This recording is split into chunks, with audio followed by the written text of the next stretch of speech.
USA 1884. Hammond, Model 1. Esteticamente accattivante dal brevetto geniale.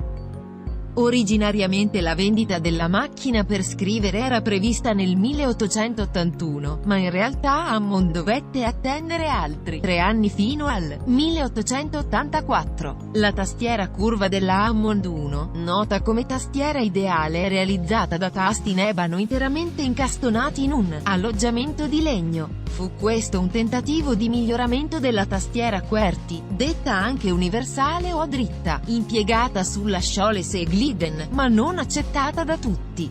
La novità più geniale sta nel sistema di scrittura, brevetto, impiegato anche nei decenni a seguire.